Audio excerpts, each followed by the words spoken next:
Wild West love stories. Tales of passion, written on the American frontier. The coarse hemp of the hangman's rope bit into Clara Maeve's skin, a final, suffocating promise from the town of Dry Creek.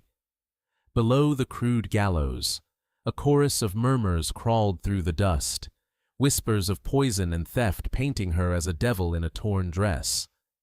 She refused to look at them, instead fixing her gaze on the hazy line of the horizon, a place she would now never reach. Sheriff Brody, a man whose justice was sold to the highest bidder, watched with bored eyes, chewing a matchstick down to pulp as the hangman checked the knot. There was no fear left in Clara, only a cold, hard defiance. She would not grant this mob the spectacle of her tears. The preacher's words droned on, a meaningless prelude to murder. But as the hangman's hand reached for the lever, a sound tore through the oppressive heat, not the snap of a trapdoor, but the furious, rhythmic thunder of hooves approaching at a dead run. A figure carved from shadow and grit burst into the square, his black stallion rearing as if summoned from the very depths of hell. The rider, tall in the saddle, with a face obscured by his wide-brimmed hat, moved with an impossible, lethal grace. He didn't shout, didn't plead. He drew a long-barreled Colt, the metallic click echoing louder than any sermon, and fired a single, deafening shot straight into the unforgiving sky. The entire town froze, a tableau of shock and fear. Through the ringing silence, his voice cut like a razor, low and serrated with menace, aimed directly at the gallows. "Get your hands off my wife." Was this a miraculous rescue, or the beginning of a far more dangerous damnation? To find out, you'll have to ride with us into the heart of the storm. Stay tuned for a story of justice forged in gunfire and a love paid for in blood. Don't forget to like, share, and subscribe to Wild West Love Stories, where every sunset brings a new reckoning. Part 1.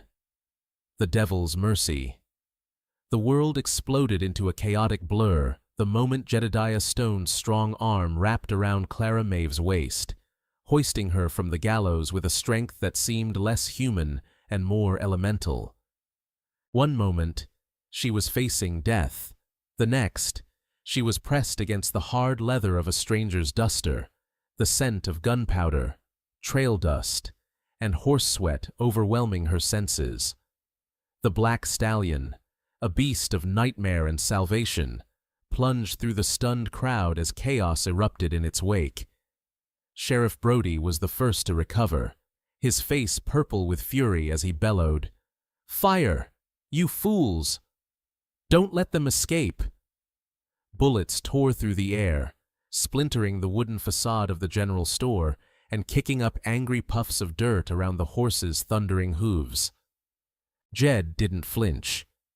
He shielded Clara with his own body, a living wall between her and the town's jagged justice, his free hand wielding his Colt not with wild fury, but with the cold, detached precision of a surgeon. A shot cracked, not at a man, but at the rope holding up the blacksmith's sign, sending it crashing down to block the path. Another shot shattered the axle of a buckboard wagon, creating a second obstacle. He wasn't a murderer. He was an artist of escape, his canvas the pandemonium of Dry Creek. Clara clung to him, her mind a whirlwind of terror and disbelief. The wind whipped her hair across her face, stinging her eyes, but through the tangled strands, she saw the town shrink behind them, its angry shouts fading into the vast, indifferent silence of the Badlands.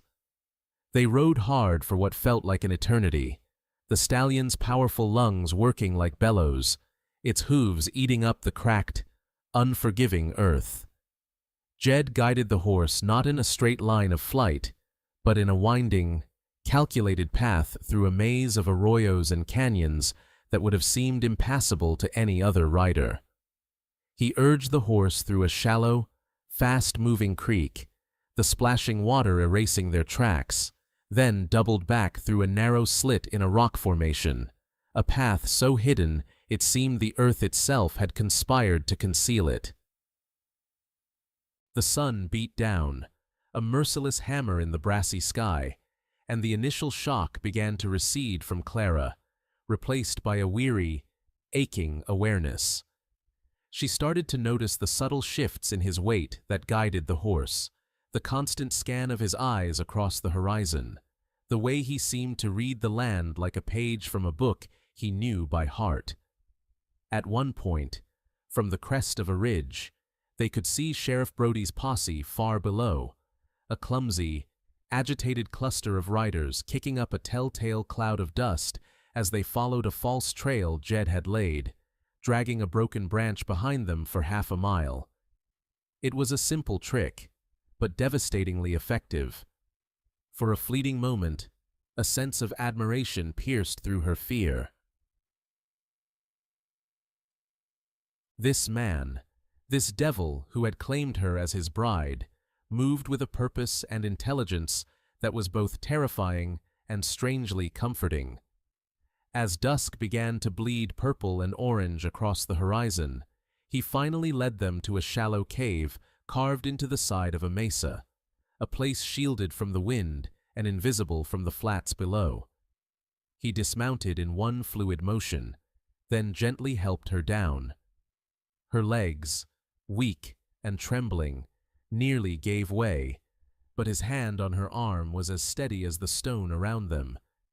He spoke for the first time since that guttural pronouncement in the square, his voice a low rasp.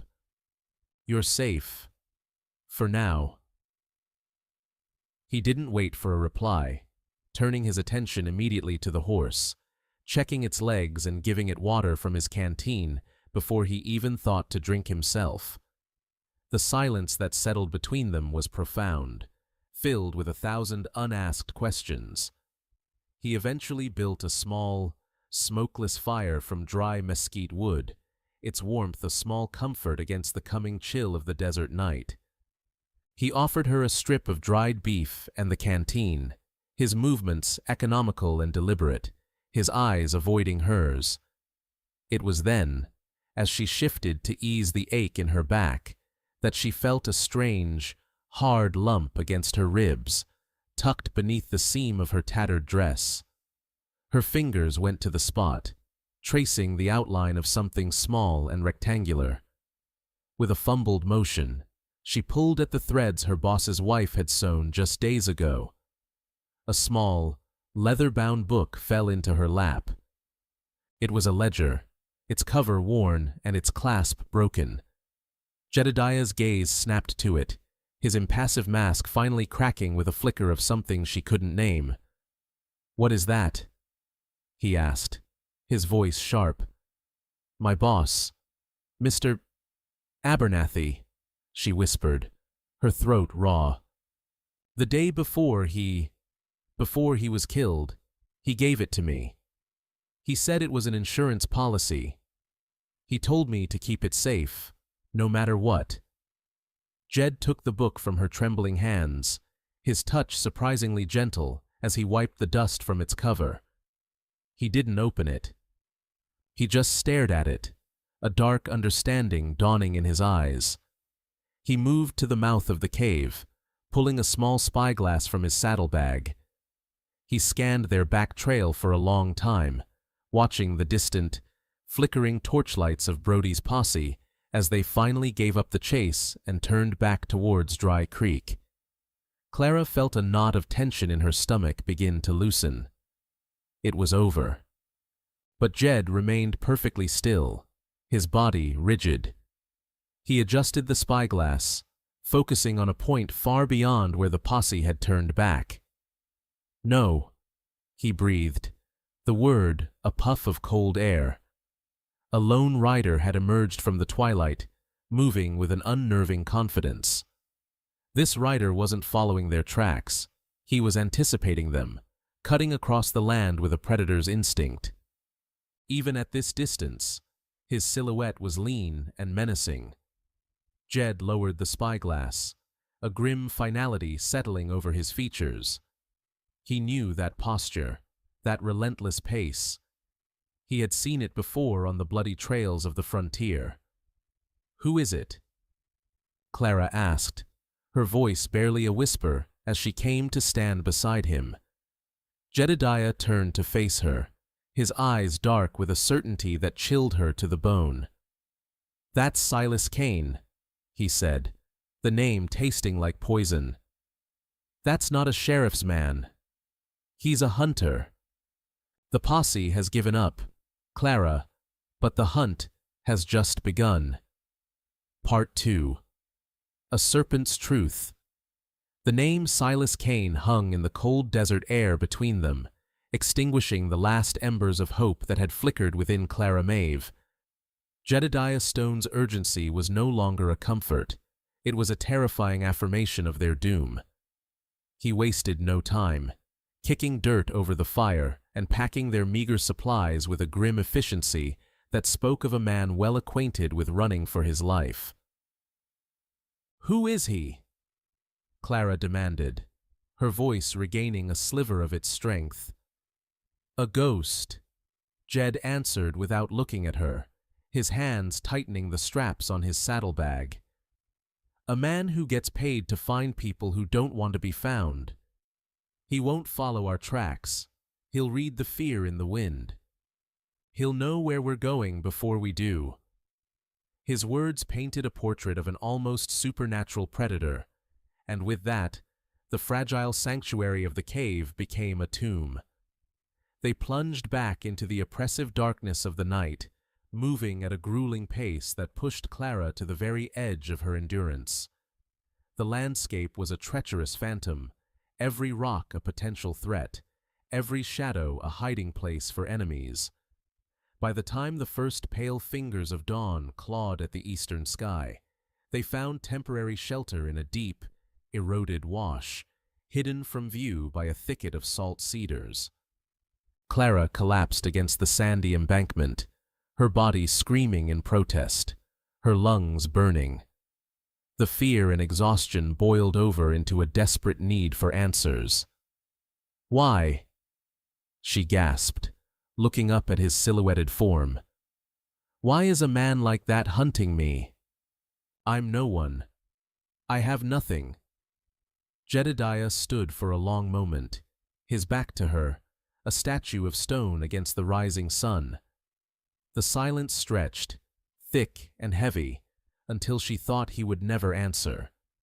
When he finally turned, his face was a mask of grim resignation, his eyes holding a darkness that seemed to swallow the morning light.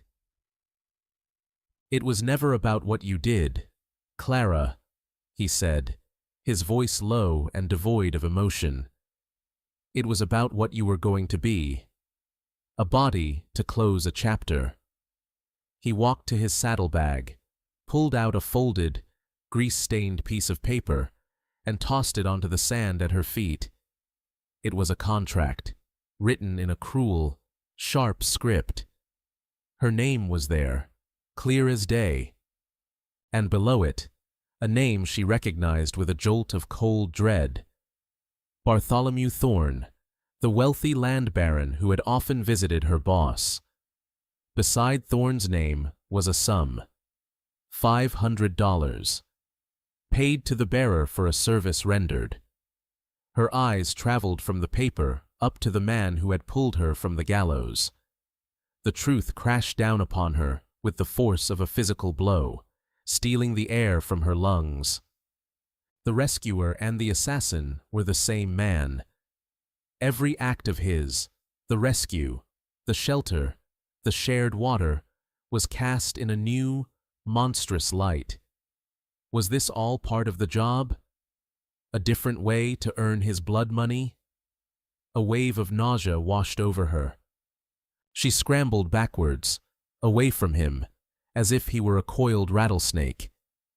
"You," she whispered, the word catching in her throat, thick with revulsion. "You were meant to be my hangman." He didn't deny it. He simply met her gaze, the contract on the ground between them a testament to his sin. Thorn hired me 2 weeks ago. My job was to make it look like an accident. But I watched you. I saw you give your bread to the stable boy. I saw you take a lash from the foreman for a girl who wasn't even your friend. I saw that Thorn's men feared you, and I knew. His explanation was a hollow comfort, a sprinkle of rain on a raging fire. The betrayal was too deep, a chasm that had opened up between them. They traveled on in a suffocating silence, two strangers now bound not by a shared fate, but by a shared lie. Later that day, while navigating a treacherous scree slope to avoid the open plains, Jedediah's foot slipped. He fell hard, his arm scraping against a jagged piece of shale with a sickening tearing sound. He rose with a curse, a deep, ragged gash running from his wrist to his elbow, pumping a steady, dark stream of blood onto the rocks. He tore a strip from his shirt and tried to bind it, his movements clumsy and angry, but the bleeding wouldn't stop. Clara watched from a few feet away, her heart a cold, hard stone in her chest. A venomous part of her wanted to see him suffer, to let this piece of frontier justice run its course. But as she watched the lifeblood drain from the only person standing between her and Silas Kane's hunters, a different instinct took over, the instinct to heal, the knowledge passed down from her mother. With a sigh that sounded like a surrender, she moved toward him. "That won't work," she said, her voice flat. "You'll bleed out or die of fever." He looked up, ready to snarl a rebuttal, but stopped when he saw the cold competence in her eyes.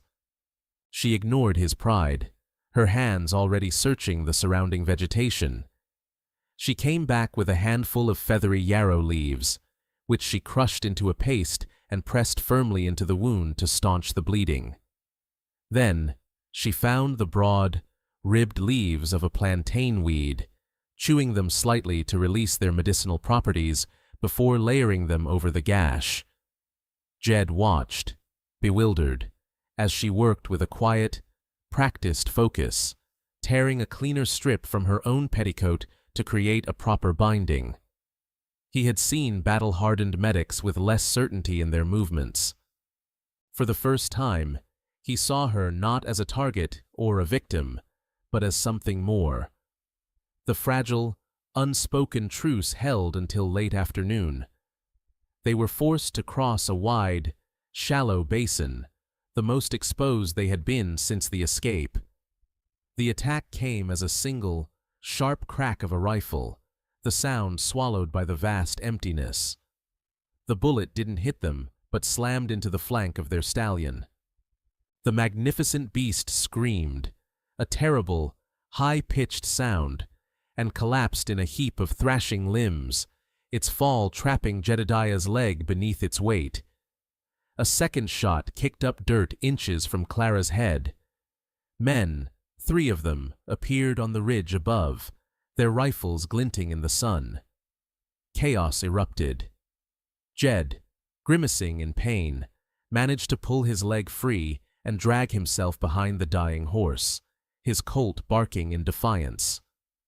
"Get down!" he yelled at Clara. Terror seized her for a heartbeat, but then his training kicked in. She scrambled for the cover of a nearby rock outcropping, the shooter's bullets whining past her ears. The firefight was short and brutal. Jed, firing with one good arm, was a formidable opponent, but they were pinned, out in the open. Their transportation, their water, their hope, it all lay dead in the dust. As the sun began to sink, casting long, ominous shadows across the basin, Jedediah risked a glance over their cover. The men on the ridge weren't advancing. They were waiting, content to trap them. He looked at their dwindling ammunition, at the endless expanse of desert around them, and a cold realization set in. They were stranded. He met Clara's wide, frightened eyes across the small space. The truth had been a serpent, and its venom was now replaced by the wolf at the door. Part 3. Echoes of Judgment. The desert had become their crucible, a relentless anvil hammering them down to their very essence. The sun was a merciless god, and the cracked earth offered no sanctuary. Their flight had devolved into a desperate, staggering march, the silence between them broken only by the rasp of their breathing and the crunch of their boots on the gravel. The water in the canteen was nearly gone, and with every agonizing step, the chasm of Jedediah's betrayal seemed to widen. It was the ledger, now tucked inside Clara's blouse, that became the focal point of their simmering conflict. "We should leave it," Jedediah rasped one afternoon. His voice cracked from thirst as they huddled in the sliver of shade offered by a lone rock spire. "It's a tombstone, Clara. It's what's drawing Cain to us. Without it, we're just two riders who got away. We can disappear." Clara, who had been staring at the endless horizon, turned to him, her eyes burning with a fire that defied the oppressive heat. "No," she said, her voice quiet but unyielding. "This is not a tombstone. It's the only thing that proves I wasn't a killer. It's Mr. Abernathy's last words. I will not leave it for the coyotes." It was the first time she had truly defied him, not out of fear, but out of principle. Her refusal was not a plea, it was a declaration. Seeing the resolve in her face, a different kind of survival instinct took hold of him. He gave a slow, weary nod. "Then we need to know what we're dying for." They opened the small, leather-bound book. The neat columns of figures and names meant little at first, but as Clara, who had helped Mr. Abernathy with his bookkeeping, began to decipher the coded entries, a monstrous picture emerged. Bartholomew Thorne wasn't just a land baron, he was a spider, weaving a web of economic strangulation across the entire territory. The ledger detailed a systematic campaign of water theft, with Thorne's men secretly damming and diverting creeks upstream from smaller ranches. Starved of water, the ranches would fail, and Thorne would sweep in, buying the land and its precious water rights for a pittance to fuel his ever-expanding railroad ambitions. Mr. Abernathy's ranch was the last piece of the puzzle, the final holdout. His murder and Clara's framing were not acts of random cruelty, but the final, bloody moves in a cold, calculated game of conquest. The knowledge settled upon them, heavy and suffocating. They were no longer just fugitives. They were the keepers of a truth that could shatter an empire, a truth that made them infinitely more dangerous to Thorne than a simple escaped prisoner. Their purpose shifted from mere survival to something more perilous, more profound. A reckoning.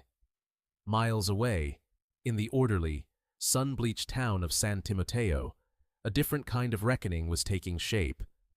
U.S. Marshal Augustus Cain stepped out of the stagecoach, a figure of stark, unyielding authority in a town built on compromise. He was a man carved from oak and iron, his face a roadmap of hard-won battles, his eyes holding the weary weight of 1,000 grim judgments.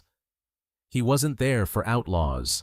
His investigation, sanctioned by the federal government, was into the suspiciously rapid and monopolistic expansion of Bartholomew Thorne's rail lines. At the land registrar's office, he spoke with a nervous clerk, his questions like a surgeon's scalpel, precise and cutting. As he pieced together the pattern of Thorne's acquisitions, the clerk, eager to please, mentioned the recent disturbance in nearby Dry Creek. "A terrible business," the clerk chattered. "A girl poisoned her boss, but some gunslinger calling himself Jedediah Stone rode in and took her right off the gallows. The name struck Marshal Kane like a physical blow. For a fleeting instant, the dusty office dissolved, replaced by the mud and cannon smoke of Shiloh. He heard the torrential rain, smelled the metallic tang of blood, and saw the face of a young corporal, Jedediah Stone, his eyes burning with a righteous, betrayed fury after being ordered to hold a position that cost the lives of a dozen men. It was an echo from a past Kane had tried to bury under years of service and the weight of his badge. The hunt for Thorn had just become deeply, painfully personal. Back in the unforgiving wilderness, Jedediah and Clara, now united by the ledger's grim revelations, moved with a renewed sense of purpose. They had a destination: the federal courthouse in Prescott. It was a long shot, a fool's hope, but it was better than running. Their path led them into a winding box canyon, a shortcut that promised shelter and a direct route through the hills. But the promise was a lie. As they rounded a bend, the canyon walls closing in around them, they saw him. Silas Kane stood on the rim above, flanked by two of his men, blocking the only exit. He wasn't a ghost. He was a vulture, patient and certain. "Well, look at this." Kane's voice echoed down the canyon walls, dripping with cruel amusement. "The happy couple. Thorn sends his regards. He wants his book back." The air exploded. The narrow canyon became a deafening cauldron of ricocheting bullets and thunderous reports. Jedediah was magnificent, a whirlwind of motion and instinct. He shoved Clara towards a dark fissure in the rock face, the shadowed mouth of an old mine shaft. "Get inside!" he roared. He dropped one of Kane's men with a clean shot, then a second, but it cost him. As he turned to follow Clara, a bullet from Kane's rifle slammed into his right shoulder, spinning him around and sending his Colt flying from his grasp. He staggered, a dark stain blossoming across his chest. Kane began to walk down the scree slope, taking his time, a triumphant sneer on his face. "All that legend," he mocked, "ends with a whimper in a dusty canyon." He raised his pistol for the final shot. From the darkness of the mine entrance, Clara watched, her heart seizing with a terror so profound it became a strange, cold calm. She wouldn't scream. She wouldn't beg. She acted. Her eyes fell upon a mass of loose, unstable rocks perched precariously above the mine's entrance. With a desperate sob of exertion, she threw her entire weight against the largest boulder. It teetered for a moment, then gave way, triggering a cascade of rock and dust that thundered down the cliff face. It wasn't an avalanche, but it was enough. Kane yelled in surprise and threw himself aside as the rockslide crashed down, obscuring the entrance in a thick, choking cloud. Seizing the moment, Jedediah, clutching his shattered shoulder, scrambled the last few feet into the darkness of the mine. He made it inside just as the dust began to settle, collapsing into Clara's arms. His weight was a dead thing, his breath coming in shallow, ragged gasps. The hunter had fallen, the protector was broken, and in the suffocating blackness of the earth, the true judgment had just begun.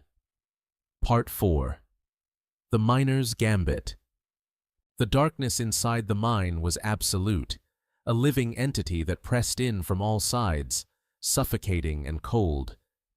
It was a silence broken only by the steady, ominous drip of water somewhere in the depths and the shallow, ragged breaths of Jedediah Stone.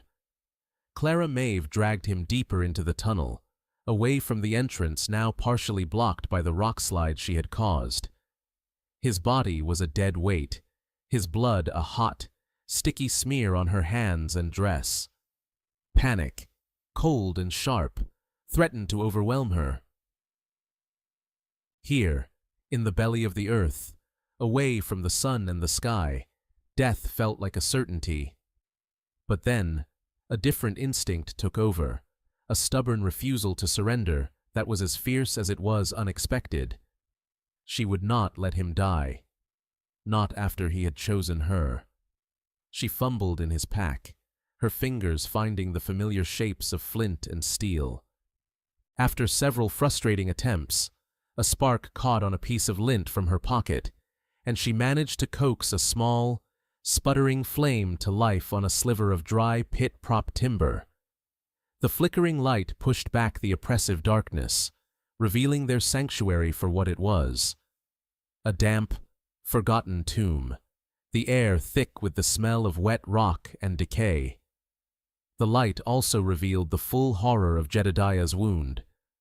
The bullet had torn through the muscle of his shoulder, and the makeshift bandage was soaked through. His skin was pale and clammy, his fever already beginning its insidious climb. For days, the mine became her world, a crucible that burned away the last of her fear and forged it into resolve. Time lost all meaning, measured only by the rhythm of Jedediah's labored breathing and the dwindling supply of dry wood. She became a creature of the dark, her senses sharpening to this new reality. With a torch made from a larger piece of wood, she explored their immediate surroundings. The mine was a blessing in disguise. A steady trickle of clean, cold water seeped through a fissure in the rock wall, providing them with something to drink. And on the damp surfaces, patches of a pale, phosphorescent moss grew in abundance, a remedy her mother had sworn by, known for its ability to draw out infection. The following days were a waking nightmare, a relentless vigil against the fever that consumed him. She cleaned his wound with the precious water, gently packing it with the cool, strange moss. She dribbled water between his cracked lips, held his hand when he thrashed in the throes of delirium, and spoke to him in a low, steady voice, her words a lifeline to keep him from drifting away completely. He was lost in a fever dream, a landscape of fire and smoke. He mumbled names she didn't know, saw battles she couldn't imagine. In one of his rare moments of lucidity, his eyes fluttered open and focused on her, though he seemed to be looking through her, into a past that haunted him more than any bounty hunter. The marshal, he called it a strategic sacrifice, he rasped, his voice a dry whisper. On the ridge at Shiloh. Said reinforcements were coming, but they never did. He spent our lives like cheap coin, just to buy an hour for the cannons to move. I was the only one who saw the lie in his eyes. The confession was a key, unlocking the final chamber of the man's soul. She finally understood. His distrust of the law, his cynical worldview, his solitary existence, it was all born from that one, ultimate betrayal on a muddy, blood-soaked ridge. He had been left to die by the very system he served. He lapsed back into unconsciousness, but the secret now lay between them, a shared vulnerability that was more intimate than any touch. The fever broke on what she guessed was the fourth day. He woke to stillness, his body weak, but his mind clear. The first thing he saw was Clara's face, illuminated by the low firelight. She was thinner, her face smudged with dirt and etched with exhaustion, but her eyes held a new light, not of a survivor, but of a commander. While he had been lost to the fever, she had not been idle. "I found something," she said, her voice steady. She helped him sit up, his back against the rock wall, and showed him what she had discovered deeper in the tunnels. In a small, caved-in foreman's office, she had found old survey maps of the mine and something else, something far more dangerous and far more useful. 3 crates of old dynamite, the sticks sweating nitroglycerin, unstable and potent.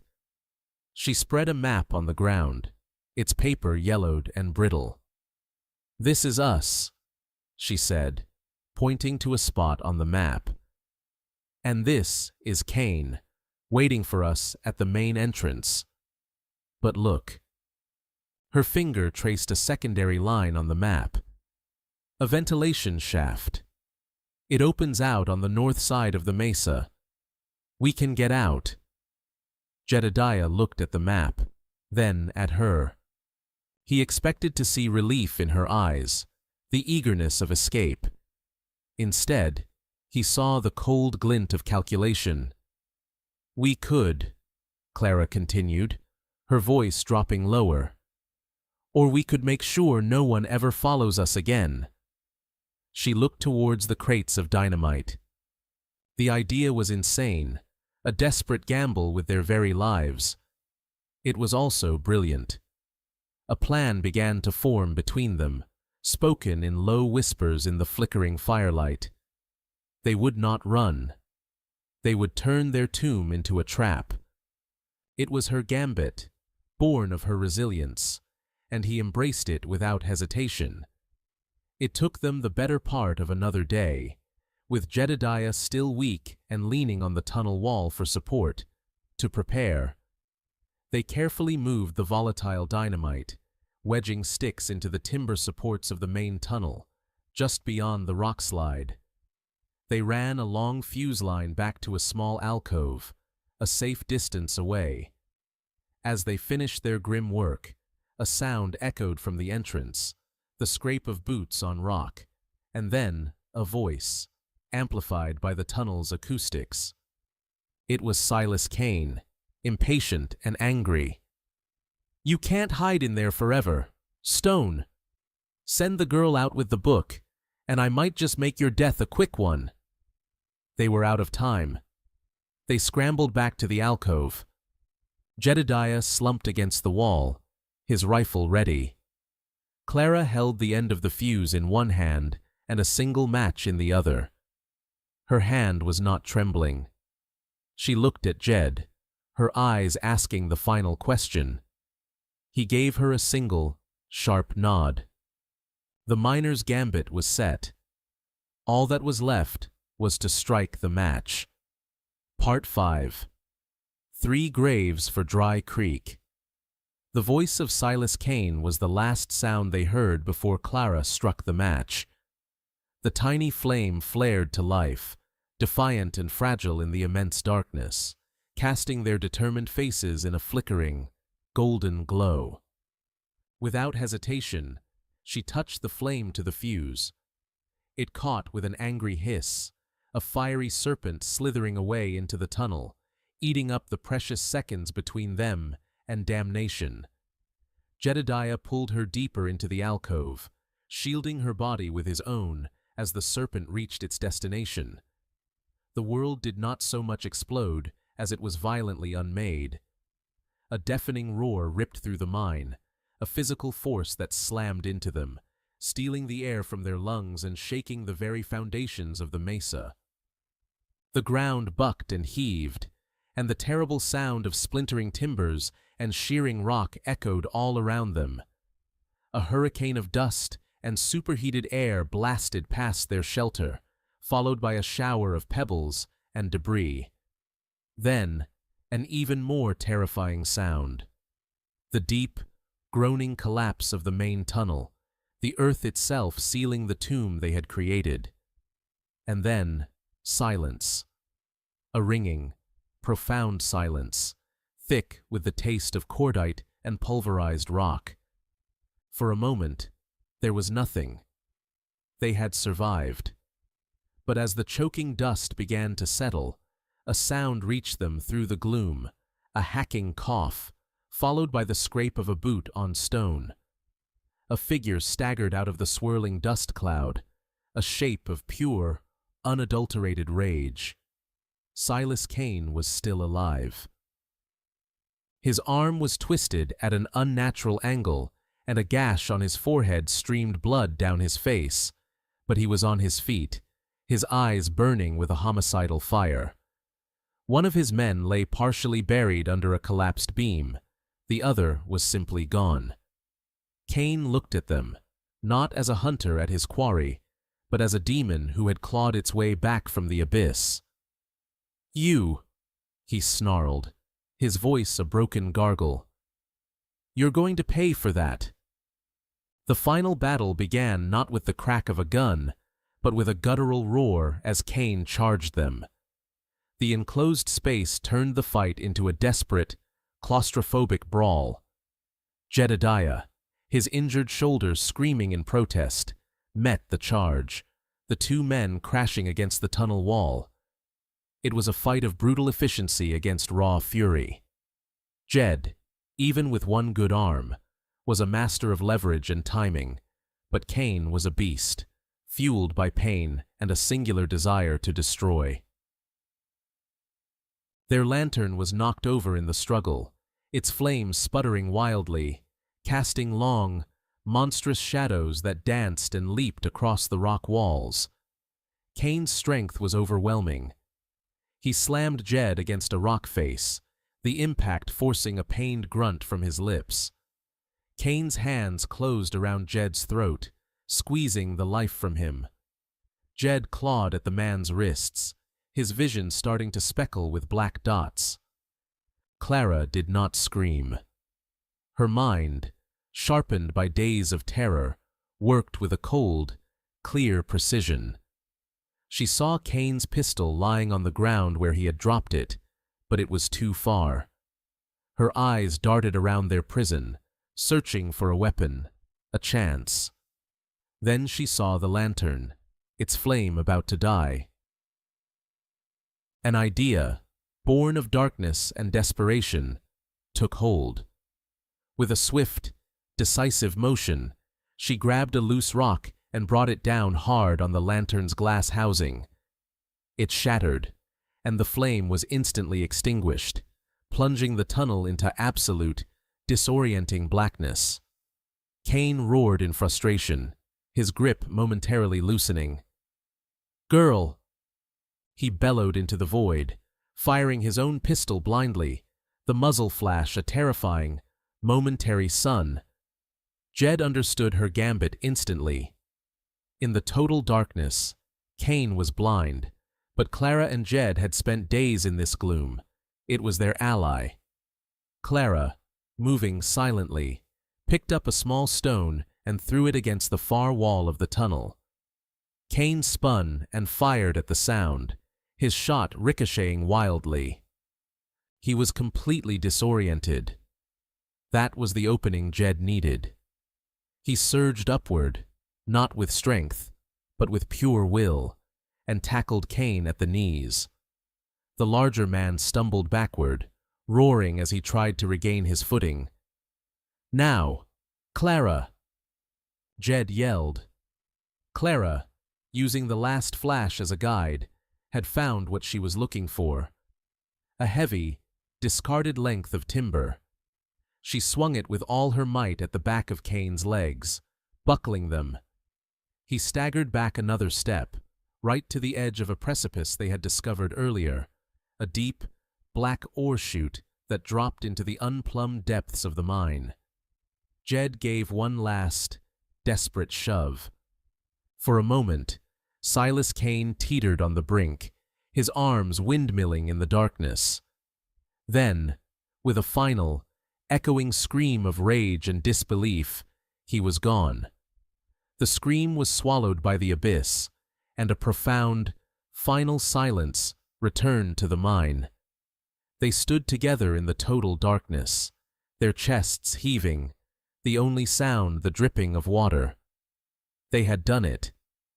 They had buried their hunter in the heart of the mountain. The journey to the ventilation shaft was a slow, agonizing crawl through tight tunnels and up crumbling inclines. They were a mess of bruises, cuts, and exhaustion, held together only by a shared, unbreakable will. When they finally pushed open the rusted iron grate of the shaft and crawled out onto the rocky north face of the mesa, the late afternoon sun was a physical blow, blindingly bright and wonderfully warm. The air was clean and fresh, and the sky was a vast, open expanse of blue. It was the scent of freedom, a rebirth from the belly of the earth. They stood there for a moment, two battered survivors blinking in the light, a silent testament to the hell they had endured. It was over. But the peace was a fragile, fleeting thing.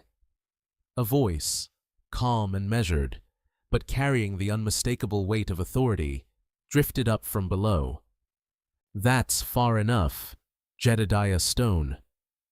They looked down. Standing at the base of the mesa, as if he had been waiting for them all along, was Marshal Augustus Kane. He was flanked by two deputies, their horses standing patiently. They weren't aiming their weapons. They didn't need to. The marshal's gaze was fixed solely on Jed, a look that wasn't filled with anger, but with a deep, ancient weariness. It was the look of a man finally confronting a ghost he had chased for far too long. Jedediah's shoulders slumped, not in defeat, but in a kind of grim acceptance. He looked at Clara, and in his eyes, she saw the entire tragic story of his life. There was no escape from this. This was a reckoning of a different kind. Clara, however, did not flinch. She stood straighter, her hand moving instinctively to the ledger hidden beneath her blouse. The fight for their lives was over. The fight for their future had just begun. Marshal Kane's voice echoed once more, softer this time, laced with the memory of a muddy ridge and a boy's betrayed eyes. "It's over, son. Come on down." Part 6. Where the Trail Ends. The silence at the base of the mesa was a tangible thing, a held breath between three worlds. Jedediah's violent past, Clara's hopeful future, and the unyielding law represented by Marshal Augustus Kane. The marshal's eyes, filled with the ghosts of Shiloh and a dozen other battlefields, were locked on Jedediah. It was not the gaze of a hunter, but of a judge weighing the soul of a man he thought he had lost long ago. Jedediah took a half-step forward, a subtle movement that placed him slightly in front of Clara. His hands were open at his sides, a gesture of surrender that was the hardest thing he had ever done. He had run from the law, from his past, from himself for 10 years. Here, now, the running was over. "Marshal," he said, his voice level, devoid of the defiance Kane remembered. It was simply a statement of fact, an acknowledgement of a debt come due.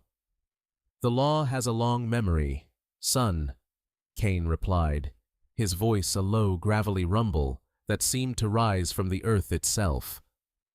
"It remembers a soldier who deserted his post, and a man wanted for robbery and murder in the territory." But before he could continue, Clara stepped out from behind Jedediah, her small frame radiating a strength that made even the marshal pause. She was not the terrified girl from the gallows. She was a woman forged in fire and darkness, and she would not be silent. "The law," she began, her voice clear and ringing in the still air, "has a memory, but does it have a conscience? The law in Dry Creek was a rope for an innocent woman. The law was a contract for my murder, signed by Bartholomew Thorne. That man," she said, her gaze sweeping to Jedediah, "broke the law to do what was right. He saved my life, and he is not the man you are hunting anymore." With that, she pulled the small, worn ledger from her blouse. She walked down the slight incline, her eyes never leaving the marshal's, and held it out to him. It was not a plea. It was a challenge. "If you want to make a judgment, Marshal, then judge this. This is Thorne's law. This is the truth. The rest is just noise." Kane looked from the fierce determination in her eyes to the battered, weary face of Jedediah, and finally, down to the book in her hand. He took it. For a long moment, the only sound was the rustle of the dry pages as the marshal's thumb flicked through them. His face was unreadable, but his eyes, sharp and practiced, saw everything. The coded transactions, the stolen water rights, the names of ruined men. It was the keystone to the entire corrupt empire he had been trying to dismantle. He closed the book with a soft snap. He stood there, caught in the crosscurrents of his life.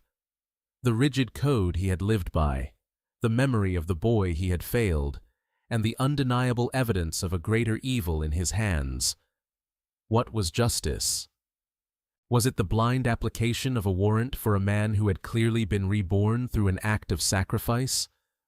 Or was it using his power to cut the head off the serpent, even if it meant letting one of its former coils slither away? He made his choice.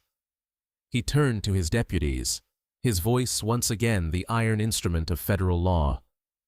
"There was a fierce gun battle here," he declared, his voice carrying with absolute finality. Silas Kane and his bounty hunters cornered the fugitive Jedediah Stone in that mine. There was an explosion. No survivors.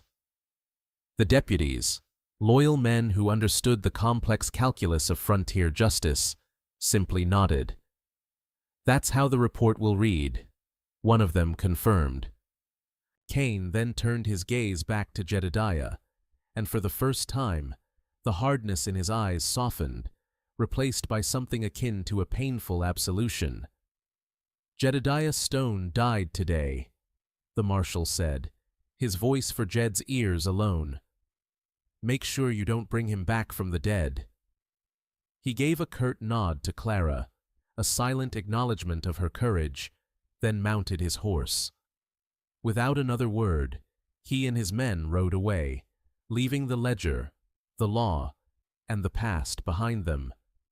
6 months later, the border town of Loretto baked in the gentle amber light of a setting sun. It was a town built on second chances, a place where pasts were shed like old skins and names could be remade. In the heart of the town, under a crooked mesquite tree, stood a small adobe cafe called La Promesa, the Promise. Inside, the air smelled of strong coffee, cinnamon, and sawdust. A man who now called himself Ben was sanding a new tabletop, his movements patient and constructive. The faint white line of a scar traced a path across his shoulder, a pale reminder of a life that felt a world away. A woman named Ellie moved behind the counter, humming a soft tune as she wiped it clean, a smudge of flour on her cheek. There was a quiet, effortless rhythm between them, a language spoken in shared glances and small smiles. At a corner table, a local rancher folded his newspaper. "Well, I'll be," he muttered. "They finally convicted that railroad tycoon, Thorne. Paper says they found his whole book of crimes in the wreckage of some collapsed mine. Threw the book at him." Ben and Ellie exchanged a look, a silent acknowledgement of the distant thunder from a storm they had long since passed through. Later, as the last of the golden light filled the small cafe, they stood together by the door, watching the street grow quiet. Ellie reached up and gently touched the scar on his shoulder. He covered her hand with his own, its warmth familiar and grounding. They had been to the end of the world and back. They had faced hangmen and hunters, assassins and the law. No grand declarations were needed. Their peace was a living, breathing thing they had built together, one quiet day at a time. "The trail had to end somewhere," she whispered, leaning her head against his good shoulder. He looked out at the darkening horizon, at the promise of another peaceful dawn, and for the first time in his life, he felt truly, completely home. "It did," he said, his voice soft but certain. Right here. The story of Clara Maeve and Jedediah Stone is more than just a tale of survival in the unforgiving West. It is a testament to the rugged, untamable nature of the human heart. We witnessed a woman sentenced to die who refused to be a victim, and a killer hired for a job who chose to become a savior. Theirs was a journey that began at the end of a rope and led them through the crucible of betrayal, the darkness of the earth, and into the harsh light of judgment. They were hunted by a corrupt system and a relentless evil, but the greatest demons they faced were the ghosts of their own pasts. In the end, they discovered that true justice isn't always delivered by a marshal's badge or a judge's gavel. Sometimes, it's found in a single, defiant choice to trust, to protect, and to forgive. Their love was not a gentle flame, but a forge, hammered into shape by gunfire and sacrifice, built on a foundation of brutal honesty and unwavering partnership. It teaches us that redemption is not something that is given, but something that is earned, one painful, courageous step at a time. It reminds us that even in the most lawless of lands, the most powerful law is the one that connects two souls who have found a reason to live for something more than just themselves. If this story of a love forged in peril and a second chance paid for in blood resonated deep within you, then you have found your home here. This is what we do at Wild West Love Stories. We tell the tales of hearts as untamed as the frontier itself. Please, like this video to honor their journey, share it with anyone who believes in the power of redemption, and subscribe to our channel and ring the bell so you never miss a single story. What does a second chance mean to you? Let us know in the comments below.